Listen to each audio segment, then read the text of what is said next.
soup, Is it? soup I from was scratch. wondering. So you saw the one with making broth and making stock, soup stock. That's right. Okay. Well, you'll have to come to That some is. other ones. You get bored. Alright, so just like usual, I'll just be in the background. Just draw my Uh, attention. and don't, if you have something, if there's somebody that, if somebody wants to have a question or make a comment, let me know right away. Just speak up, because I honestly, if you're monitoring the chat, I don't look at the chat, and I noticed that the last TA was putting questions in the chat to me and I wasn't checking them, so I missed those. So just go ahead and unmute yourself with anything that Really? you want to talk about. Do you know? Do you still remember the name of that TA? I think it might have been, hang on here a sec. Let me check something. Okay, Deb, so you're now live. Okay, thank you. Have a great class. Thank you, Bye-bye. Aaron. Thank you. You're welcome, Phil. Bye-bye.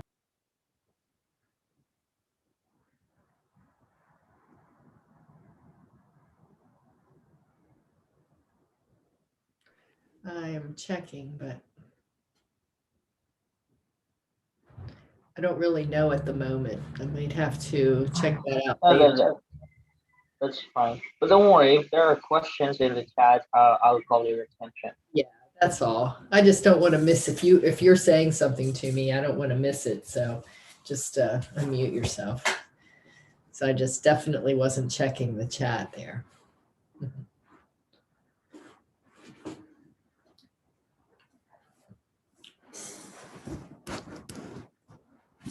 Right.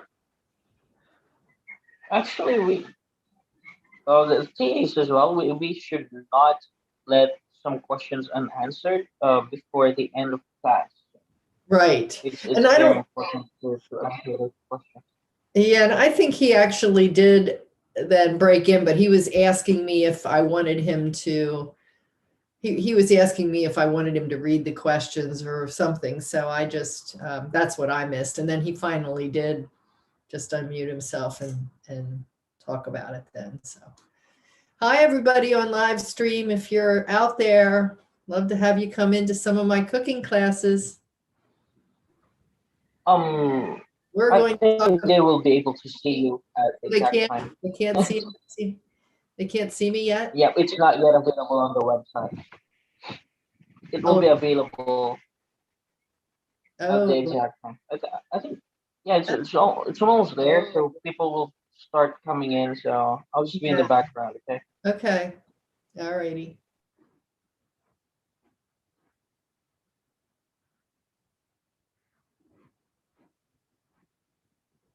Hi, Charles.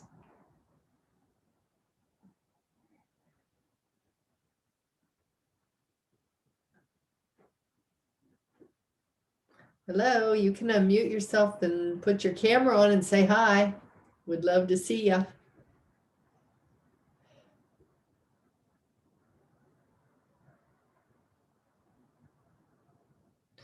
Welcome to the class.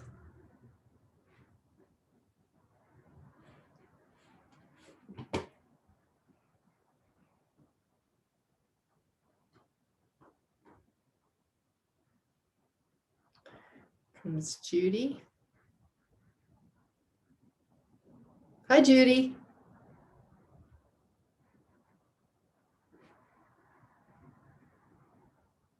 Hi, Wendy. Hello. Hi. Welcome. Welcome.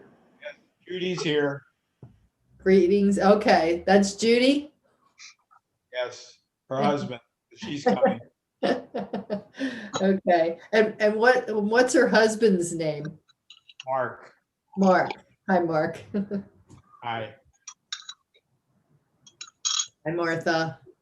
Hello, Deb. I've been wanting to take your classes. I've done a couple, but not as many as I'd like. And I understand that you're from Pennsylvania as well. I am from Pennsylvania. Where in Pennsylvania and Florida are you from? Well, I'm close to you in Pennsylvania right now. I'm in Gettysburg. Oh my gosh. That's exciting. Yeah, sure is. And it's beautiful. Oh, it should be beautiful in Gettysburg right now. It is. I'm actually headed back to Florida on Wednesday, but that's just because I brought my cat home, and she was in Florida with us for the winter, but we're going to be driving home, and we'll be about a week till we get home because we have a couple of stops to visit family. So it's easiest to bring her home, and then I'll go back to Florida, and we'll be driving home here and be home by May 10th. You know the Monahans? I just wrote Sharon Monahan a birthday card because her birthday's next week, but they're in Gettysburg. Yes, I do know the Monahans. I assume you do since they own so many different things there. I know. It's just so, it's so cool. I'm from Long Beach. We're from Long Beach, California, and she's a good friend of mine. So that's awesome. Judy, I think we've been on I think I was on a program that you were on before. I'm not sure what it would have been, but it's hard to say. Well, I really like that people come on here and know each other or have these connections from all over the country. That's a lot of fun. So 2 people now in class said they knew some same people in person in Gettysburg. That's very neat. That it's awesome. It's awesome. I've been in Gettysburg all my life. I did 40 years in the hospital here. So I have lots of time in Gettysburg. I'm still living in the same house I built in 1973. Few variations, but I'm still here. It's a great place to be. And welcome to the rest of you who are joining in this class on Soups from Scratch. Wendy, do you and I know each other? I don't think so. I have been attending other programs, but this might be the first food. And soups are my thing. So thank you for doing this. Yeah, sure. And I'd like to know more about that as we go along. Please feel free to talk about your experiences as we go on here, because tonight we're going to talk about the foundations of soup. So this may be something that you can lend your expertise to. And there's Karen. I see her again for how many classes today, Karen? Have we had together? Okay, this is our second one together. Hey, Carolyn. Hi, hello, everyone. Hello. There's 2 Carolyns here. Carolyn Morgan is here as well. Hi, Carolyn. And who else is brand new with me today? I am. Thought so. Thank you. Carolyn, welcome. Oh, thank you. Thank you. And who else said they're new? Okay, Wendy. So I'm delighted to have you come. Is there anybody who's brand new to Get Set Up, period? This is their first class? No. Okay, so welcome back everybody to Get Set Up, and I'm happy to have you here. I love these cooking classes, and I'm going to share my screen so we can get properly started.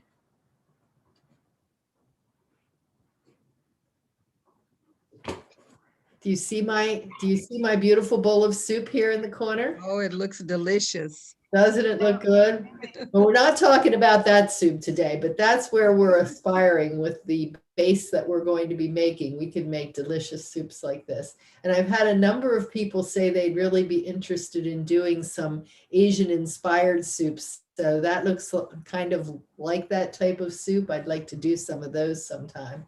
So my name is Deb Livingston, and I am your guide for this evening, and I live in York, Pennsylvania. Martha and I just discovered that we're only about 40 miles away from each other, maybe. I'm on the eastern side of York County. My background is in business, and so my career was in training and development. I was a manager, I was a coach for leaders, and now I'm doing this really fun thing, taking these skills and moving them into the arena of food and cooking with people who actually want to come to class and are excited to learn about what I have to offer. So that's a lot of fun. You know how it is when you have people coming into a class that don't necessarily want to be there. Is anybody here a teacher or has been a teacher in the past? You might know how that is. Karen, did that ever happen to you? Yes, absolutely. I used to go on teach adult high school. Oh. Yeah, and they come because they need to. They don't necessarily want to be there. Yeah. So Get Set Up is a place for us to learn together. And that's what I really like about this. I bring information to the table to get the conversation started. You all bring a lot of other information and experience from your whole life's worth of experience. So I really like it when, if you can, you join by camera, because that just makes I think the classroom situation all the more energetic. And I invite you to always participate on your microphone. So just unmute yourself when you want to talk and mute yourself when you're not speaking. And that's a way for us to keep the background noise out of the conversation here. We are recording this class, so you can request a copy of the recording at Help It Get Set Up. I think you probably know this drill a little bit. And I want to say hello to everyone who's joining us by live stream. That's a nice feature that we have. We're happy that you can be watching this class. And the best way to participate in this class is to go ahead and register and join us, and then also be part of the conversation, which would be great. You can talk to us about the soups that you make. And lastly, I will say that Get Set Up is not paid to promote any specific products, and you know this by now. We just share information and services and products that we think you'll like. So that's there's no relationship there. So today our agenda is to talk about the benefits of soup, just overall. This is a beginning class on soup. And you may have seen that I have other classes that I'm offering on soup, one on bean soups and chowders, one on cream and blended soups, and I'll be offering one on chilled soups later on towards summer when we're really looking for something cooler and refreshing. So I started this particular class thinking that I could get all of that into one class. I think I was a dreamer. So I backed up and decided this was a good place to start, to talk about some of the basics, some terms around soup that we can come to know and use together, and then how to make a good flavorful foundation for your soup. And that includes a couple of things. It includes making good broth and stock. How many of you make your own broth and stock right now? Martha, you do. Karen, you do. Good. We have some experiences here.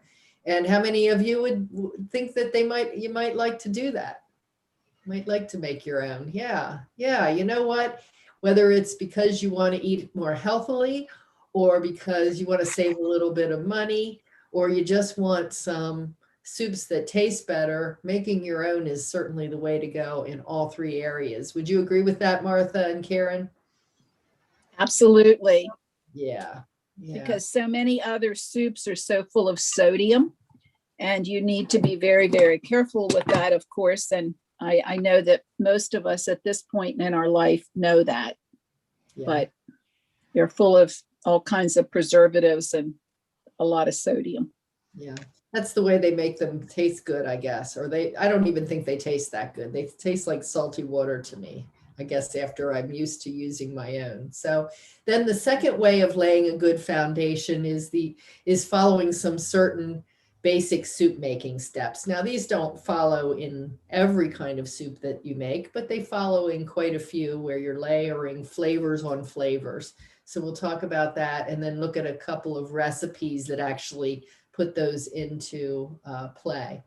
So is there one thing that you would like to walk away from this class with today? Something you were really hoping to learn?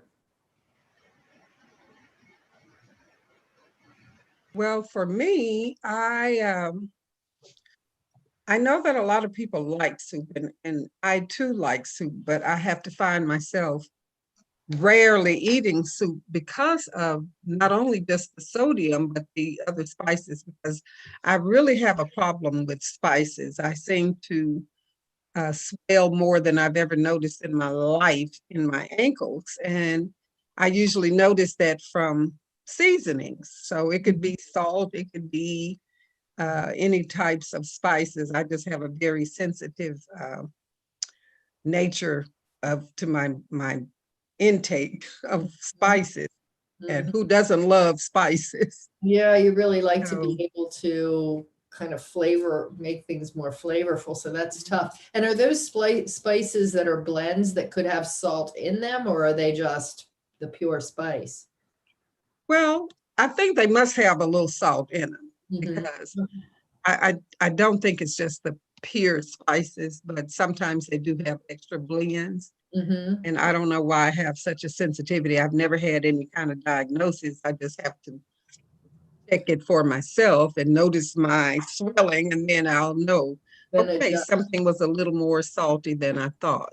Yes, yes, for sure. But what I'd like to take away from this is, you know, because they advertise soups being healthy, I need to really kind of validate that. Yes. Okay. So yeah, let's have a soup that is healthy. It's healthy for you if it's made with the right ingredients and the things that are going to support your system, not drag it down. Okay. Anybody else want to suggest what they'd like to learn today? Talk about anything? Well, I find myself making some of the similar soups, like maybe a chicken vegetable soup or a beef vegetable soup.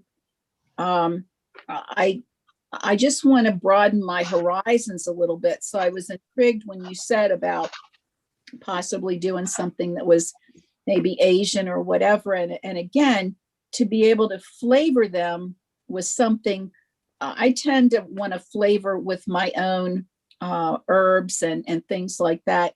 Because what I found is that many times the blends might taste good, but it's a little bit of herbs and a lot of sodium. And even worse than that is the monosodium glutamate and things like that you find in some things. And it's, you know, it's not healthy for us. And I eat a lot of soups because from time to time, I live alone a lot, and soups are my mainstay. I mean, when I travel, it's so easy to come home and pull an individual serving of soup out of the freezer, and there's dinner. And I love to cook, and I enjoy it. So I just want to learn from you because I've done some of your classes, and I just know that I can always learn more, and I like to do this for the health benefits of it too. Okay, that was a whole lot there, and that's really on target with what we're going to do today. Now I'm only promising you 2 soup recipes today in addition to the broths and the stocks, but stay tuned and come to some of those other classes because I am going to be offering more recipes and continuing that. Okay, anybody else want to share? Oh, I would like more low-fat soup recipes because I've gained a little weight. Haven't we all? Yeah. Even though I walk and I exercise, you know, I am just more sedentary than before the pandemic. So I think that's one thing I would like, and just something new and easy to make. You know, I live by myself, and I like just something that's really simple, you know, nothing too complicated. Okay. Well, I will repeat what I said to Martha. Hang in there for some of the other classes. These aren't necessarily the easiest steps, but what they are preparation steps and ones that are going to reap benefits. So benefits for the future with what you might have in your freezer to pull a soup together easily next time. So let's take a look at some of these benefits of soups. I was amazed when I did a little research. I mean, some of these things we know maybe instinctively, but it was nice to see that there are some very research-backed facts out there now about eating soup. So soup eaters have a higher overall diet quality score. We tend to eat better when we're eating soup. And without eating soup at least once a week, we have a 40% more we're 40% more likely to be overweight. So eating soup helps to keep us trim. Now, of course, cream of crab is probably not in that category, but broth soups and soups where we're mindful of the ingredients and they can still be very tasty do fit in that category. Soups actually lower the risk of developing type 2 diabetes.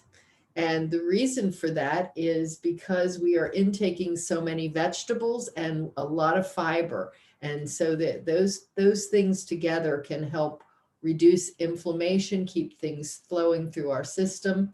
And they don't tend to have sugars in them. Soups don't have sugar. So we're getting a whole meal with zero sugar for the most part. I mean, there are trace amounts of sugar in some vegetables, and potatoes have some starch, but overall they're low in sugar.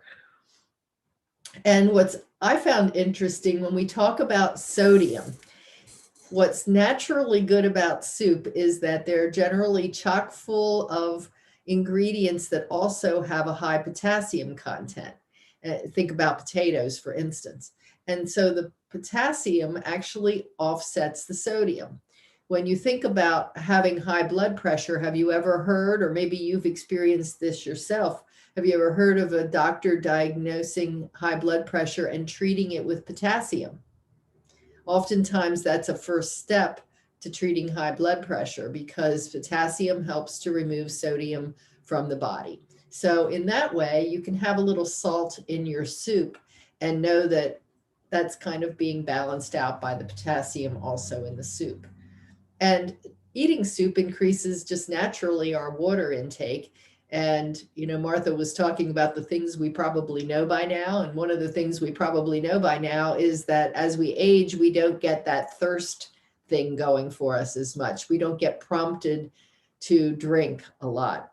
Like when we were younger, we said, oh, I'm so thirsty. So we don't maybe do that enough unless we do have diabetes, then sometimes we do get excessively thirsty. So this increases water intake and helps us prevent dehydration. And believe it or not, finally, you heard that old adage that chicken soup is good when you're sick. There's actually research that backs that. So it reduces inflammation and it is good for cold symptoms. Chicken soup really is good for you when you're sick. So, or can you think of other benefits to eating soup that you would add? I think it can be a cost saver too. Like if if you're watching your budget, I think it can be a great way to save money. Most definitely. Good way to use up maybe a good way to use up some ingredients in the kitchen, in the refrigerator, that little odds and ends. Soups love that. I was just thinking of that myself because if you have leftover meat and you have leftover broth, it's so easy to just take the leftover vegetables and all of a sudden it's either a soup or almost a stew, or call it whatever you want. It's just an amazing thing to do. And it's food that you've eaten, but takes on a whole new meaning because now it's made into a soup. Very well said. That's very true. I have been known to get in that refrigerator and find things like the bottom of the jar of salsa or spaghetti sauce or, tomato sauce that I have in there, just the little odds and ends, and it all goes into the soup. And I've had some really happy outcomes from that, really tasty. Of course, I'll never be able to recreate them exactly, but that's okay. All right, a few soup terms. I want to know what you know about soup terms here that are some basics that we may use over and over again as we go forward in these classes. This is a mixture here of carrots and onion and celery. And together, these are called something, and it's a French term. Does anybody know what that is? Mirepoix. Mirepoix, yeah. Exactly, mirepoix. And sometimes I have someone who speaks French in the class. Anybody speak French? And they say it. So you say it, that you speak it. And how is the French pronunciation? Mirepoix. Mirepoix. See, we say mirepoix, but you said it so elegantly and so French-like. So that's the pronunciation of mirepoix. And in Italian, it's called sofrito, and it may include leeks instead of regular onions. In German, it's called Suppengren, and you may find that in a bundle of vegetables at the market that are for making soup. And in Creole cooking, it's called the Holy Trinity. Anybody familiar with the Holy Trinity? Yeah, Wendy, what's different in the Holy Trinity? What's different? Oh, I'm sorry. I'm just familiar with the word. I don't know what the ingredients are. I can't remember. Okay, so in the Holy Trinity used in Creole cooking, the carrots are swapped out for green peppers or peppers, bell peppers.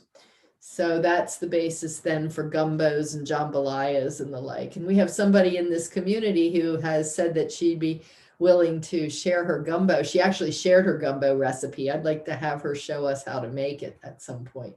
How about this little bundle here? What kind of, this is another French term. Anybody know what this is? Bouquet garni? Bouquet garni? Yeah, very great pronunciation. Absolutely. And that's just simply a bundle of herbs, whatever kinds of herbs you want to use. So these two things, along with this grouping over here, is what is going to lay your flavor foundation for your soup. And what might we call this group of vegetables and herbs that we have here? We've got ginger, we've got peppercorns, there's some few fresh herbs here, but mostly we're looking at onions, maybe shallots, garlic. What collectively might they be referred to as in a recipe? Something to do with roots? That's a good guess on that one, actually. And this is a little bit obscure, so I won't torture you, but we call these the aromatics.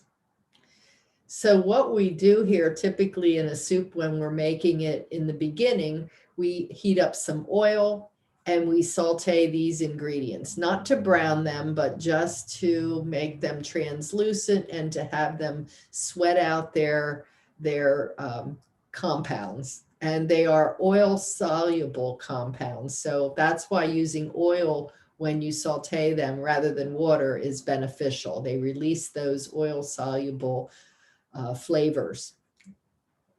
And then the bouquet garni enters into the equation when we add broth to or stock to our soup. Stock is what we call it in professional cooking terms. When we add stock to our soup, we add this bouquet garni and it flavors deeply that broth or that stock. I can't get out of the habit myself, but I'll tell you the difference in a minute. So this does not mean that this is the last time your soup is going to see herbs in the bouquet garni. You're going to also get another shot at putting herbs in your soup toward the end when you want those flavors to be front forward. You want to taste those individual herbs. So you'll be layering herbs in your soup as you go along. And your aromatics actually get added in here after you've sauteed the mirepoix a little bit.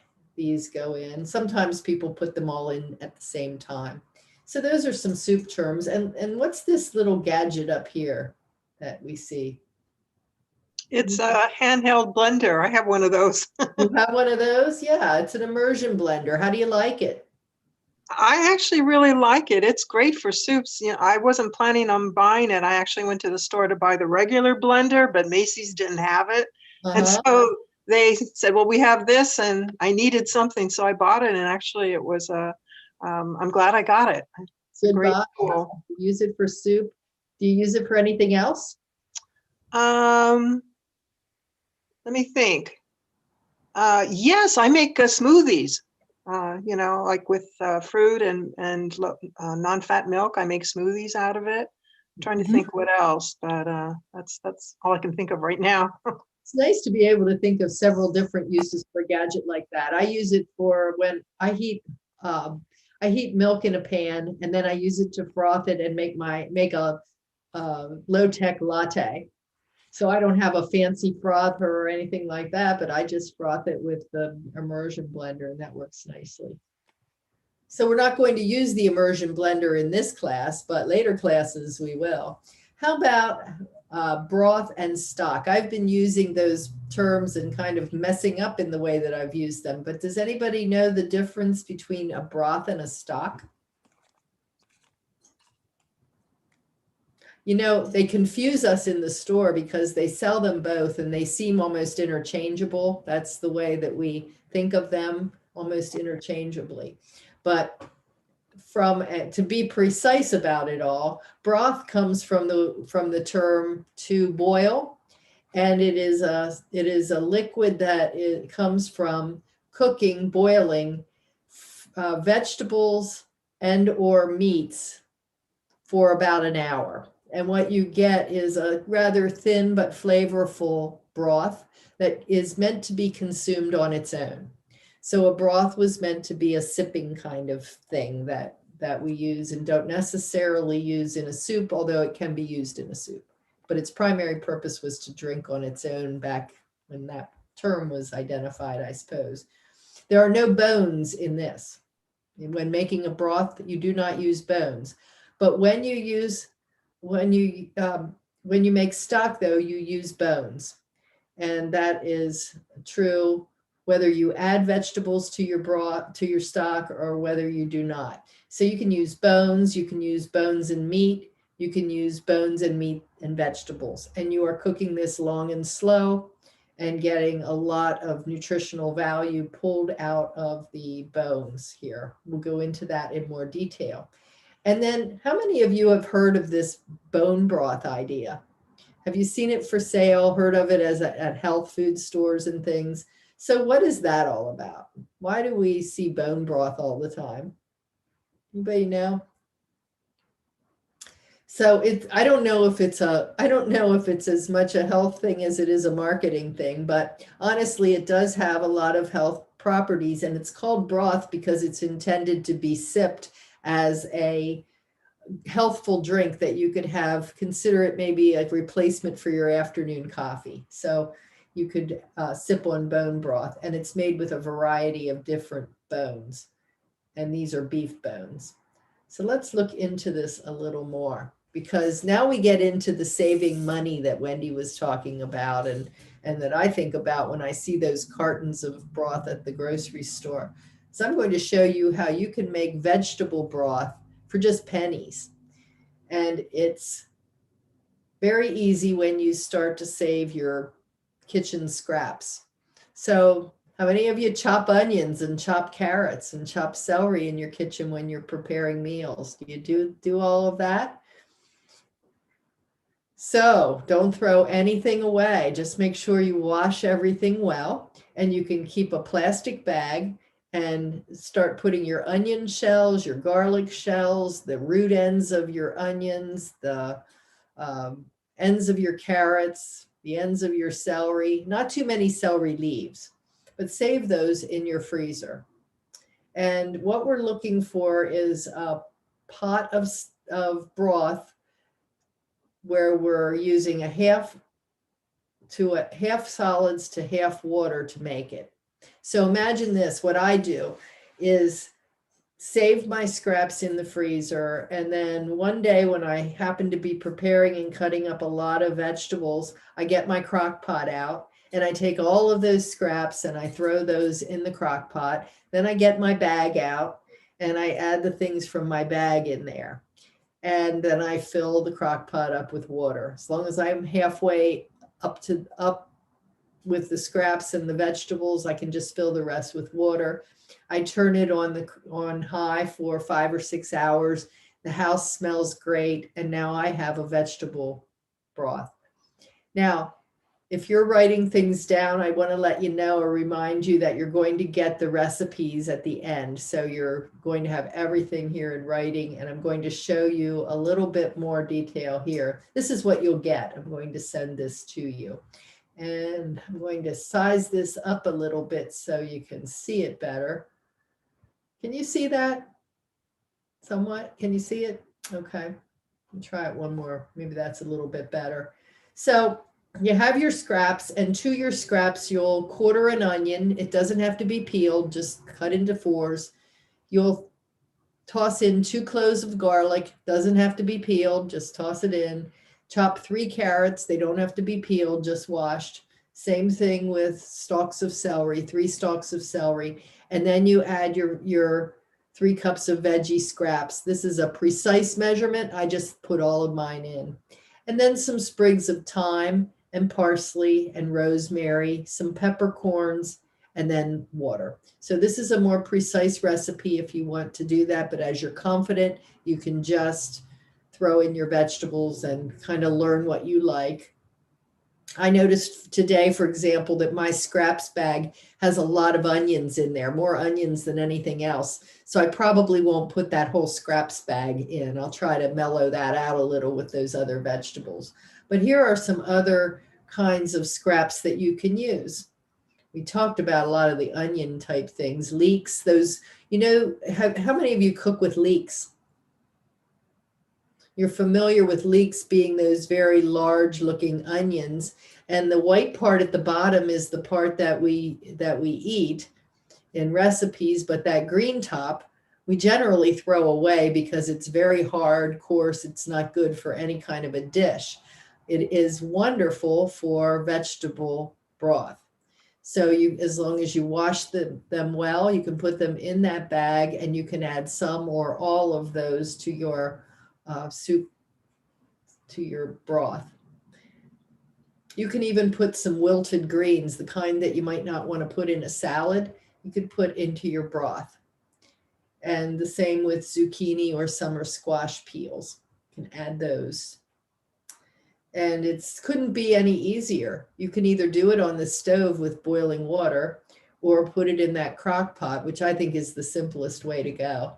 And in the case of the stovetop, at least an hour. In the case of the crock pot, whatever. The longer, the better. It just gets better tasting. And when you're finished, you'd want to put that through a sieve, strain out the residual pieces that you don't want in there, all the finer parts. And it will store in glass jars in the refrigerator for a week. Or you can box it up and freeze it in your freezer and freeze it in portions that might be appropriate for soup recipes that you have. So I tend to freeze mine in multi-sized containers. So if I need a cup, I can pull out a cup, or if I need a half gallon, I can pull out a half gallon. But I like to be able to make large quantities and as much as my freezer will bear, which I will say at the moment when I open my freezer, I feel like I need a hard hat because I think things are about to bounce off my head when I open that door. It's so full. Now, some vegetables may make your broth taste bitter, and some people don't mind that or don't get that taste, but I would just be careful about adding things that are like cruciferous vegetables like broccoli, cauliflower, Brussels sprouts, even asparagus. If you're making cream of asparagus soup, then by all means put your asparagus stems in to make your broth. But be aware that these things are strong. Asparagus is strong, not necessarily bitter, but the others can tend to taste more bitter. So just maybe use them in moderation or don't use them at all. And also you may avoid the vegetables that are more starchy. So don't put your potato peels in, or your squash, your winter squash peels or anything like that, or corn, because that would tend to make your broth cloudy and starchy. Okay. What questions do you have about this, or what observations do you make? Those of you who make your own stocks or broths, have you made vegetable broth like this? Yes? Okay. So I have a question. I'm sorry. About the onion scraps. Does that mean that you put in the brown part? Well, not rotten, but you can certainly cut the ends off of carrots, you know, even if they're sprouted or the roots coming off of the onions. Yeah, all of that's fine. Really? Okay. Yep. As long, you know, like I said, as long as it's not beginning to rot, you don't want that in your soup. But as long as your vegetables are well washed, and beyond that, you're good to go. Gives a great flavor. Yeah, I meant, you know, the white onion or the yellow onion that has that brown wrapping around it. You can put that in the vegetable stock. I didn't know that. Yes, absolutely. Oh, Yeah. awesome. it's nice because you just all of a sudden think, oh, I don't have to waste anything. So that's a feel good thing. Don't forget to strain. I just never heard that. How about it? It doesn't, it takes a little getting used to, but when you think about it, we really sanitize our food. Back in whatever the day, people ate carrots right out of the ground and they didn't peel them. And now we have to have everything so perfect. Mhm. And it's just not necessary. We do waste a lot of food.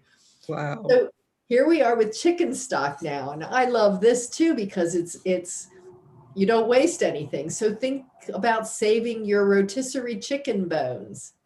And think about buying a whole chicken. I know it's a little cumbersome, but I buy my own whole chicken and then I cut it apart.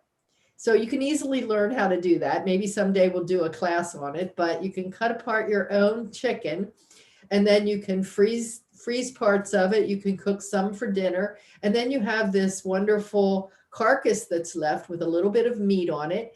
And you throw that in your pot and you've got the ingredients for chicken stock.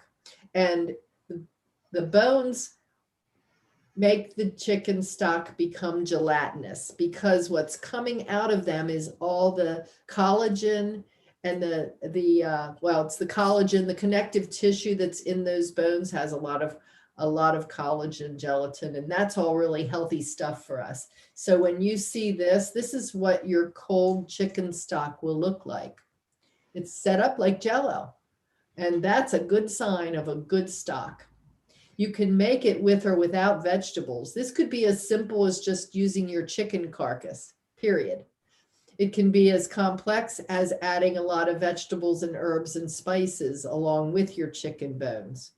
You can put meat in here. Sometimes I've done that where I've allowed it to cook and then I take it out at a certain point and take the meat out. If you cook it really a long time, this is intended to be cooked more like 8 to 12 or 20, even 24 hours.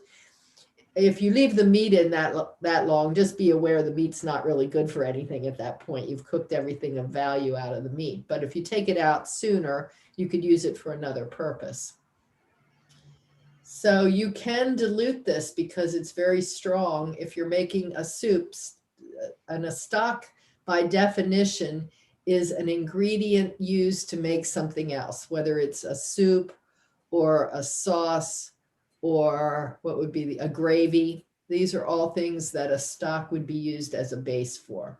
And you can add water or sometimes tomato juice. Somebody told me today they added a can of V8 juice to one of the soup recipes we talked about. You can add a little wine in there or milk or another liquid. So a couple of things that you see here. This is, some of you have said something about making lower fat, right? Lower fat soups. So when you make your own chicken stock, this is what happens when you chill it. The fat all comes to the top and you can remove it. So now you've got fat-free chicken stock. The other thing you could do, I don't recommend putting your soup pot in the refrigerator like that to cool down. I think you should cool it down in a sink full of ice water submerged so that it doesn't go bad. It takes a while for that quantity to cool down and you don't want it to, you want to be safe about it. So cool it down rapidly. Sometimes I transfer it into a completely cold pot because my stainless steel pots retain heat for a very long time. So I pour it into another pot and put that into my sink that's been filled with water and ice. That brings it down. Then I transfer it into more manageable containers. And I very rarely can use up that much chicken stock in a week. So I will box some of it up and put it in the freezer. I like when it's able to then set up so that the fat forms on top of the smaller containers. So in the case of the frozen stock, when I get it out of the freezer, I have the choice to remove that fat at that time or leave it on while I have it in the refrigerator. And here's why. When I have this jar in the refrigerator, for instance, I'm going to use this week, so I'm putting it in the fridge. I let that fat layer on. And when I let that fat layer on, it forms a seal over this stock and it holds it in the refrigerator longer.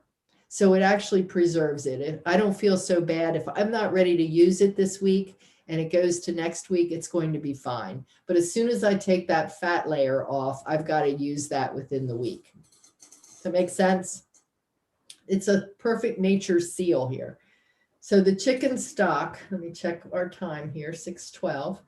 Our chicken stock I mentioned comes from the bones that it could just be the bones solely and water. But you can also add these other ingredients, which we've talked about, the vegetables, maybe some parsley, splash of wine, a splash of apple cider vinegar.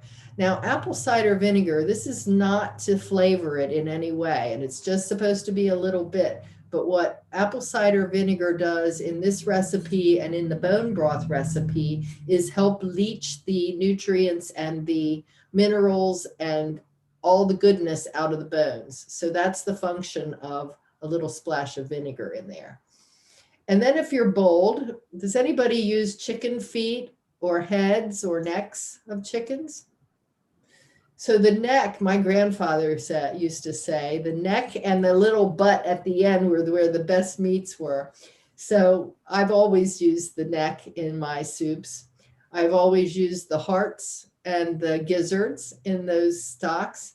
I do not use the liver. Liver would make your broth or your stock taste bitter. So you don't want to use the liver there. Chicken feet, though, chicken feet in some cultures are really, they're so highly valued because they impart this golden color, very rich golden color to stock. And they have a lot of collagen. Well, you can imagine feet. Now, if I were buying the feet, I wouldn't have any problem using them. I would probably just want to find them already cleaned. I don't think I'm up to the challenge of cleaning chicken feet. So I don't know about you, but anybody here ever clean chicken feet? But I wouldn't be afraid of them. I would use them if I could find them. And we do the same thing that we did with the vegetable broth.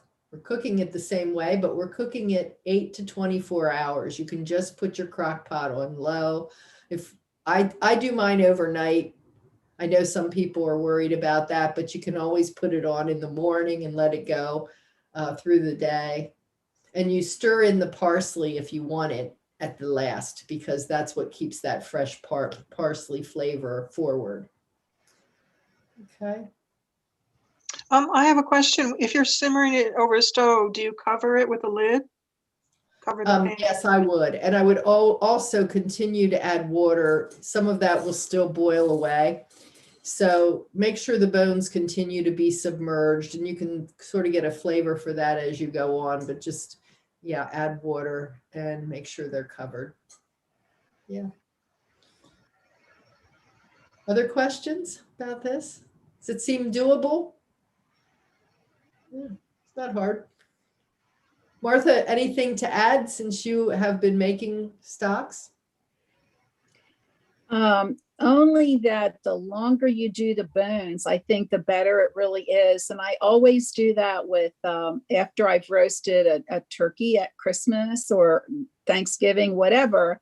My grandson raises turkeys for 4-H. So they are always very large in comparison to what you might buy in the store. So they actually, when they have them butchered, they have them cut in half. And so if I were to roast the turkey, I then take all the bones and cook them for, again, hours and hours. And it's amazing. Turkey's is a little bit like chicken, only it's, a different flavor. But I think sometimes we tend to use chicken a lot, and turkey's a fabulous, fabulous bird. And I use turkey as much as I can too, just because it has, because it's larger, it has a lot of the nice white breast meat and things like that. And at the beginning of class, I have to confess, I was eating my dinner, and I decided that I was going to use the turkey and do like a turkey shepherd's pie. And Mhm. I've had these in the freezer. And when my kids were here last night, I said, there's these casseroles down there from that really should be eaten. They're from, Christmas time. And so I had one, and I made these in a little pan that serves 2 people. And I'm here by myself. And I thought, okay, I have tonight and tomorrow night. So I popped it in the oven and just added a little bit of dried parsley over the top and a little bit of thyme over this thin layer of mashed potatoes. And it was delightful. I don't know that I'd want to eat it in the middle of the summer, but in the springtime like this, it was delightful. So there are so many things that just, you can just do. And, if you don't have one ingredient, will you use something else or whatever? I mean, there's just, the sky's the limit. And like you say, sometimes it's hard to replicate what you did in the past because you emptied a half a jar of this and a quarter of a jar of that. And my kids will say, Mom, what did you do in the last soup? Because that was really good. And I'll say, I your guess is as good as mine. I don't remember. Well, if anybody's a little bit timid about straying off a recipe, that should give confidence that. Yeah, just do it. You can't lose. You can't lose. You'll just eat it and move on the next time to something different. I mean, it's phenomenal, the good things that you can make, and it feels good too. Yeah, sure does. And I will comment on one additional thing with respect to the turkey. I learned when and I always do that too. I cook off the turkey carcass after Thanksgiving. And one year my turkey broth got very, very cloudy, very white and cloudy. And it was tasty and it was fine and I could use it. It just wasn't one that would be useful for a clarified soup where you wanted a clear broth. But I went searching to find out why that was. And there is something in turkey, and it's unique to turkey, that if you boil those bones, that will result in a cloudy stock. And so they recommend doing those bones slow and under a boil, slow and low when making stock. I don't know if you've noticed that or not. I can't say that I have, but I almost always do mine in a crock pot on low for hours and hours and hours. I mean, I put it in and do it overnight and probably let it go well into the middle of the next day, usually, just because I know that the bones are really, I make ham and bean soup all the time.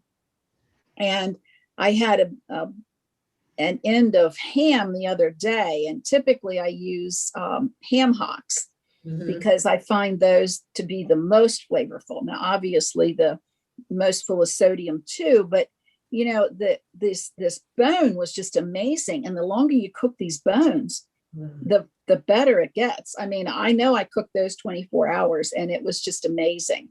Absolutely amazing. So that's the takeaway. When it says 8 to 24 hours, err on the side of longer. More is better. Longer is better. Yep, good point. And that's where we're going with the beef bone broth, because what you said applies in this case very nicely. The beef bone broth has been touted as so healthful because of all the nutrients in these bones that we're going to pull out. That we've got marrow. So we get different kinds of bones that we're using for this. Ideally, we have marrow bones. So we're pulling out the nutrients in the bone marrow. We have joint or connective bones, like ankle joints and things that have a lot of connective tissue, lots of collagen in those, and glucosamine. And then we have long bones, femurs, and so on. And that's where all the minerals are. So we want to use a variety of bones, and we get, again, we can make these the same as we made the chicken stock, with or without vegetables, herbs, or spices. Now the process is a little bit different with these beef bones. You can use, this is a good place to be using things like oxtail. And here, these knuckle or even short ribs, if you would like. So this is a rather large Well, 10 pounds of bone sounds like a lot. It's probably not as much as we would visualize, but what we're going to do differently is blanch the bones to start. It's not a necessary step. It's a nice step because it cleans some of the junk off the bones that comes up in the form of a gray, foamy, scummy looking thing that you just don't want to have. It's just unappetizing. And so you can blanch them starting with cold water, bringing them to a boil, and then just simmering them for 15 to 20 minutes, and then drain them, rinse and drain them, and then roast the bones. This also brings forward a lot more flavor. In fact, I've done this with my chicken bones as well sometimes, roasted them first or even sauteed them a little in a pan. Roast them at 450 for 30 minutes on, and then turn them and do them another 30 minutes. So a good hour for that, and then return them to the cleaned stock pots. You could also be roasting your vegetables with the bones at the same time. And when you add the stock them back into the stock pot, then add your herbs and spices. So bay leaves, peppercorns, that splash of apple cider vinegar, and enough water to make sure all the bones are submerged. And again, we're looking at bringing them to a boil and then simmering for 8 to 12 hours. 24 is even better. And again, you might have to, Wendy, add water, as you were saying earlier about water. You can add water along the way, and then just do what we did in the past. Now, this says you can add ice cubes to your bone broth, and you can. I think it would take a lot of ice cubes, maybe, depending upon how much is in there. I still prefer to have the full potency of my bone broth, so I would probably do the method of putting it in a cold sink, icy bath. And you can store it in the refrigerator. All of these store for up to 5 days to a week, but with that fat layer on, they're going to store longer. And you get that same gelatinous look. They've already taken the fat off of this. Thoughts, comments, questions about any of that? This is a wonderful thing to just sit and sip on an afternoon, but you can also make some delicious soups out of this. Most of the soups that I make, I find, other than beef noodle soup, I don't have a whole lot of soup recipes that call for beef broth. Do any of you? No. So here we are at these soup making steps, and I'll just go over this briefly because we've covered bits of it along the way. So our stock and our broth are finished. They're off to the side where we need them. They're in the freezer when we're ready to make our next soup. And now we're going to take that jar that we have in the refrigerator, and we're going to make a soup, beginning with those aromatics that we saw in the beginning, the mirepoix, and in some kind of a fat. Avocado oil is a good choice. So we saute that. Then we add in some herbs and spices, perhaps. We can add them here as well. And that would not be the bouquet garni. That might be the peppercorns and the other spices that would be in the mirepoix in here, whatever we like. And then we would add the vegetables and any beans that we might have, legumes, and stir them around until they're mixed, and then add our broth, our stock or broth. If we're making this with vegetable, it's vegetable broth. You could call it vegetable broth or stock.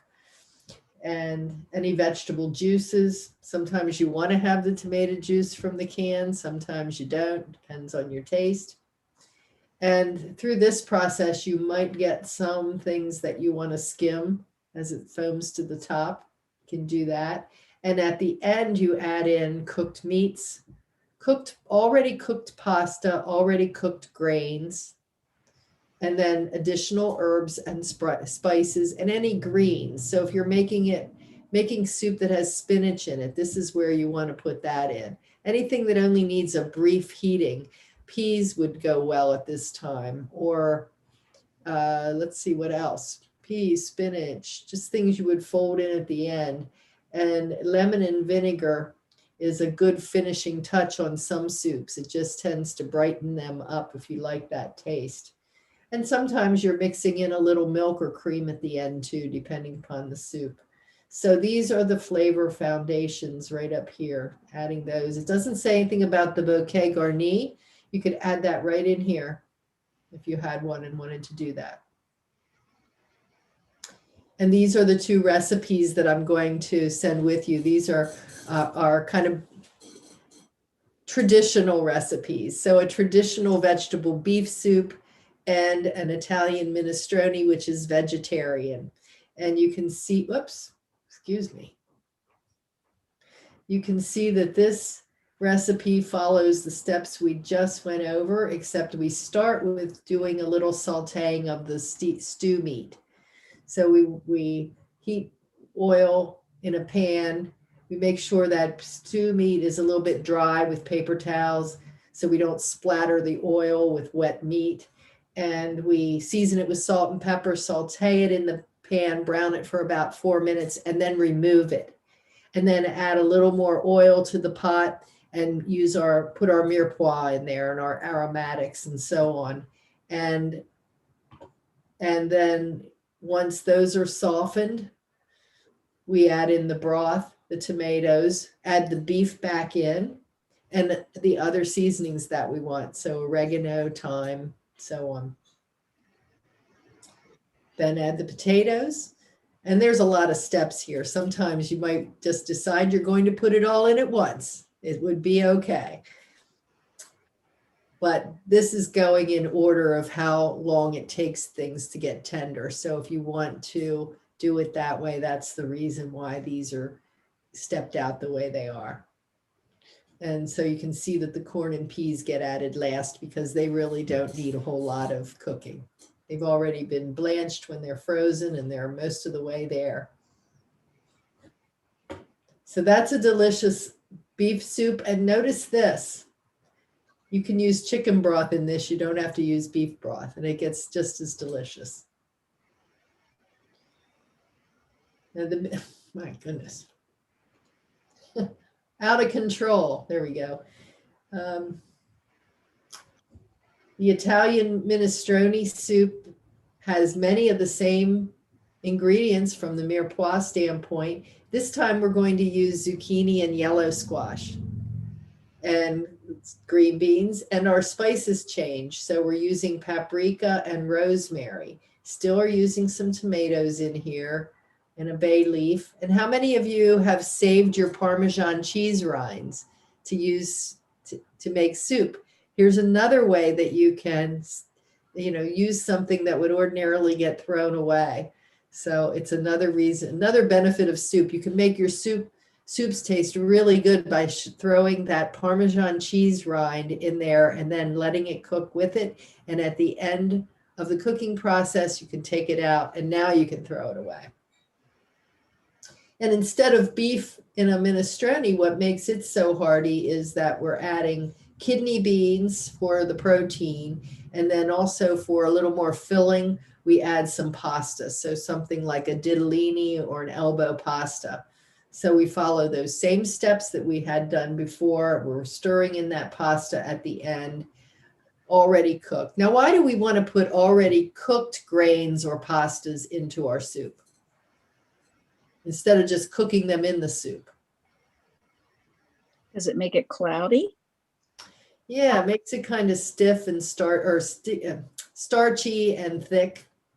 So if we want to keep our broth nice and clear and our soup sort of thin, then we put them in already cooked. They absorb water. You say that again, Karen? They absorb water. They absorb water. Water? Pasta absorbs water. Oh, pasta absorbs water. I'm so sorry. I was just having a hard time hearing you there. Yes, pasta absorbs the water too. So actually that happens anyway, when you get your soup out the next day, how many times have you pulled a box of chicken noodle out and it's all one big solid mass, and then you add water to it and it all perks back up. Has anybody tried any of the lentil pastas? the red lentil pasta or the chickpea pastas? Yes, I have. How do they differ? Do they have a different flavor? Do they have flavor is the question. Well, I have to keep working with them because the texture seems to be a little off for me, and they don't tend to hold up really well, is what I found. So I'd have to try it again. I didn't think, as I recall, that I really liked the chickpea pasta very well. I saw red lentil the other day and I didn't buy any because I'm not a big pasta person. And I'm trying to think, there's something that's like a soy noodle. And I want to say they're called shirataki. It almost reminds you of the shiitake mushrooms, only this is called, if I'm pronouncing it correctly, shirataki. And I tried this thinking, well, that would have protein in it rather than pasta, but the texture is very different. And you buy these in like a package and they're packed in water, I guess. And so these were these long strings. And so I cut them up thinking I could make chicken noodle soup. And you can, but again, it's entirely, the texture is different. And I ate it because I knew that it was better than eating the pasta, but it wasn't my favorite thing. Yeah. So. Yeah, those pastas are a little bit different, and I'm not often convinced. There's also a lot for sale out there that entice you because they say that they are, seaweed pasta or any number of other things that are supposed to be healthy for you. And when you look at the ingredients on the back, the first ingredient is still wheat. So just be careful of that when you're looking for things. I have found that the zucchini noodles make a great chicken noodle soup. That's my favorite. The zoodles are a favorite of mine, much more than any pasta. I don't feel good on a lot of pasta, and so I don't eat a lot of it. But very heavy. And for those of you has anybody else used the zoodles in chicken soup? So those are the spiralized noodles that you can buy at the store, or you can buy a gadget that makes noodles. Mm-hmm. And what you need to know about that is they do not cook like noodles. You don't need to really cook them. You're best to stir them in at the end and just let them heat through, because you really just want to heat them. You want them to be a little bit, not terribly soft and falling apart. They're delicious and very low calorie. So at some point in one of these classes, we'll be looking at a zucchini noodle soup too, and a Thai version as well. Oh, that's cool. That sounds wonderful. So I want to thank you for coming to this class this evening. I hope that you will take away some idea and enthusiasm for making your own stocks and broths, and get ready for using those in future classes for some of the other soups that we'll be making, like the creamed and blended soups. Tomorrow we'll be doing that. I'll be doing that from the kitchen. And I have some other classes. Great Meals, Spring Meals in 30 Minutes is a brand new class. And we have the Kentucky Derby party. The Earth Day is over, and the Mother's Day brunch class. So when you get the email from me, you're going to get the recipes. You'll get all the recipes in an attachment. And at that time, you can also email friends and invite people to take this class. Let them know that it's going on, and we would love to have them join us as well. The email makes it really easy for you to give feedback about this class, which is really important to my company. And also for you to go to the schedule and set up your next class. So these are all active buttons that let you go to the next thing. Have you guys used that at all? Have you used the email to book a class or yes, does that work out well for you, Wendy? Works well? Yeah, I like that. And because also it reminds me, I put it on my calendar, but I get a reminder in my email feed. So I like that. Good. Has anybody used this to invite anybody else? Give No, it a but thought. Should, I should. See if there's some friends who you would like to get together with that you can't really see in person right now, and invite them to come to a class with you. This was an amazing class. So thank you very much, Deb. I really want to do the Kentucky Derby one. I signed up for it. I'm just not sure I can make it work, but I'm going to give it my best. I hope you can all come to the Kentucky Derby. And if you do, please, I have a hat. I don't have it with me right now, but I encourage you to come and wear your fancy Derby hat. And Very cool. it will be a lot of fun. My last class showed up and most of them wore hats. It was so much fun. So do join me for that. And thank you again for coming. Thanks for the hands down there, Carolyn. And I will see you in another class really soon. Thanks. Thank for you, being Deb. part It of was the really WhatsApp. great. Really enjoyed it. you. Learned a lot. Thank So you. did I. Take Thank care. you. Bye. Nice to see everyone. Bye. Bye.